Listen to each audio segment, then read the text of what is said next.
Tahukah Anda bahwa setelah pergantian presiden pasti akan ada kejadian besar?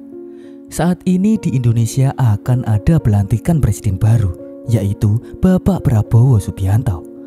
Lalu peristiwa besar apa yang akan terjadi setelah Prabowo dilantik menjadi presiden? Bagaimana ceritanya? Tonton sampai habis agar Anda tidak gagal paham dengan apa yang kita sajikan. Assalamualaikum warahmatullahi wabarakatuh. Salam sejahtera untuk kita semua. Rahayu, rahayu, rahayu.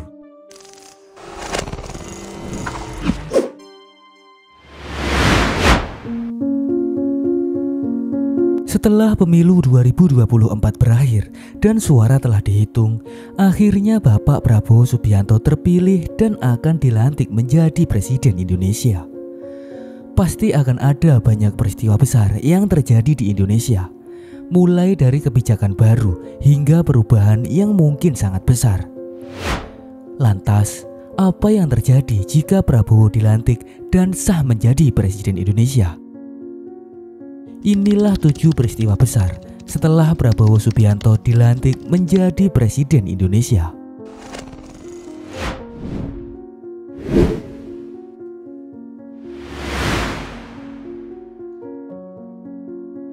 Tidak bisa dipungkiri bahwa latar belakang yang dimiliki Bapak Prabowo Subianto adalah sebagai mantan Jenderal TNI. Dengan latar belakang tersebut pasti akan sangat mempengaruhi arah kebijakan pemerintahannya. Bisa dibayangkan bahwa anggaran pertahanan Indonesia akan lebih ditingkatkan.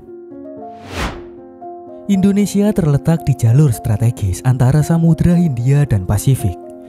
Dengan kepemimpinan Prabowo Subianto, besar kemungkinan kita akan melihat patroli militer yang lebih intens di daerah perbatasan, khususnya di Laut Natuna Utara, yang selama ini sering mendapat sorotan karena klaim-klaim sepihak dari negara lain. Prabowo mungkin akan lebih fokus pada penguatan alat utama sistem persenjataan, modernisasi teknologi militer, hingga peningkatan kesejahteraan prajurit Indonesia. Prabowo Subianto juga tampaknya akan tetap menjaga prinsip diplomasi damai, namun dengan posisi tawar yang lebih kuat, sehingga kita sebagai rakyat bisa merasa lebih aman dan terlindungi tanpa khawatir akan ketegangan.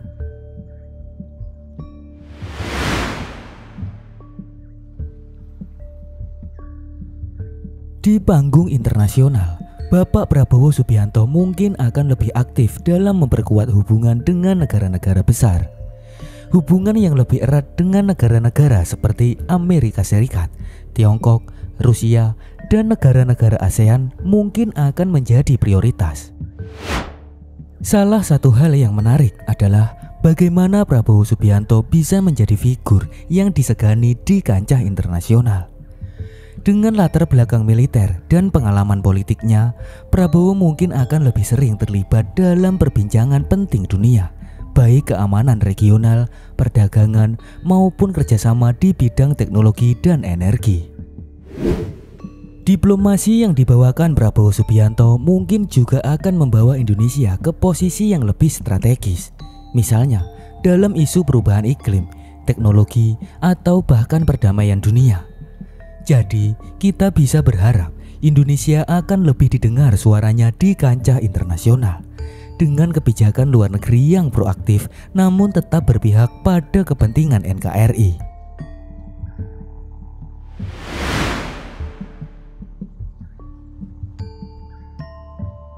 Sebagai seseorang yang sering berbicara tentang pentingnya ketahanan pangan, Prabowo Subianto tampaknya tidak akan melupakan sektor pertanian.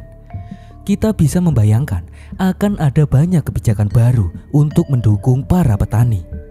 Mulai dari peningkatan produksi beras hingga langkah-langkah untuk mengurangi impor pangan.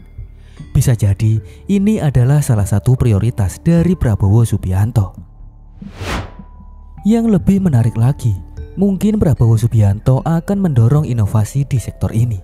Bayangkan jika teknologi modern seperti drone dan sensor tanah akan diperkenalkan ke pertanian Indonesia untuk meningkatkan produktivitas. Selain itu, ada kemungkinan juga diperkenalkannya sistem distribusi pangan yang lebih baik, sehingga harga pangan bisa lebih stabil dan terjangkau untuk rakyat Indonesia.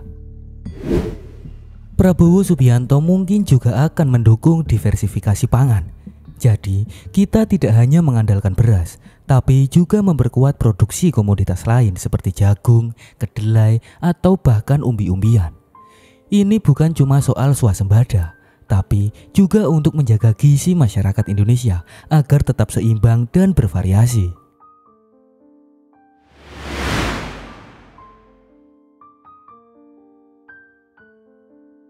Jika kita melihat lagi ke belakang, pembangunan infrastruktur adalah salah satu fokus utama pemerintah Indonesia dalam beberapa tahun terakhir. Jika Prabowo Subianto sudah dilantik, besar kemungkinan pembangunan infrastruktur ini akan tetap dijalankan. Namun, yang menarik adalah kemungkinan bahwa Bapak Prabowo Subianto akan lebih fokus pada pembangunan infrastruktur di wilayah-wilayah yang strategis, seperti perbatasan, daerah terpencil, dan wilayah-wilayah yang memiliki potensi ekonomi besar. Misalnya, jalan-jalan di wilayah perbatasan yang bisa meningkatkan perdagangan antar negara atau akses ke pelabuhan yang lebih baik untuk mempercepat distribusi barang. Di era digital seperti saat ini, infrastruktur bukan lagi hanya soal jalan dan jembatan, tapi juga jaringan internet dan telekomunikasi. Prabowo Subianto mungkin akan mendorong pengembangan infrastruktur ini untuk memastikan Indonesia siap bersaing di era ekonomi digital.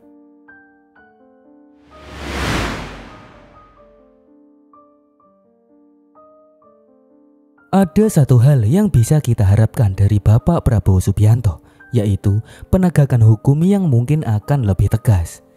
Kita mungkin akan melihat pendekatan yang lebih keras terhadap korupsi, penyelundupan, dan kejahatan-kejahatan besar lainnya yang ada di Indonesia.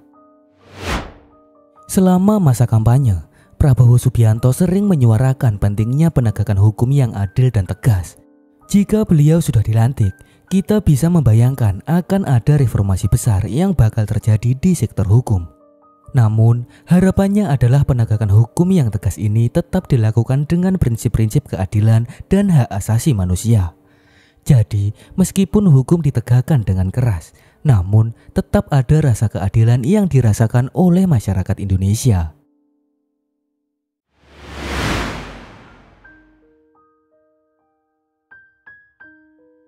Satu hal yang mungkin belum disadari banyak orang adalah Bapak Prabowo Subianto cukup peduli dengan isu lingkungan dan energi. Oleh karena itu, kita bisa membayangkan bahwa jika beliau dilantik, akan ada dorongan besar untuk mengembangkan energi yang dapat diperbaharui. Indonesia adalah negara yang sangat kaya akan sumber daya alam, misalnya tenaga surya, angin, dan potensi energi terbarukan lainnya. Mungkin Prabowo Subianto juga akan mempercepat adopsi teknologi ini untuk mengurangi ketergantungan pada bahan bakar fosil dan mempercepat transisi ke energi yang lebih ramah lingkungan. Jadi bisa dibilang, ini adalah langkah yang tidak hanya baik untuk lingkungan, tapi juga untuk masa depan ekonomi rakyat Indonesia.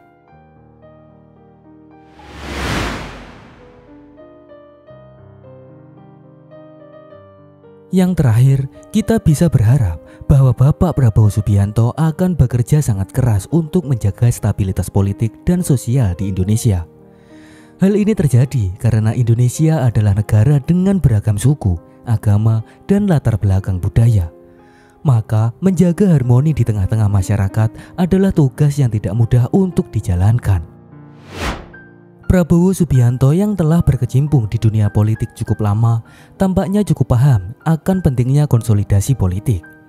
Stabilitas politik yang baik juga akan berdampak positif pada investasi, ekonomi, dan kesejahteraan masyarakat secara keseluruhan.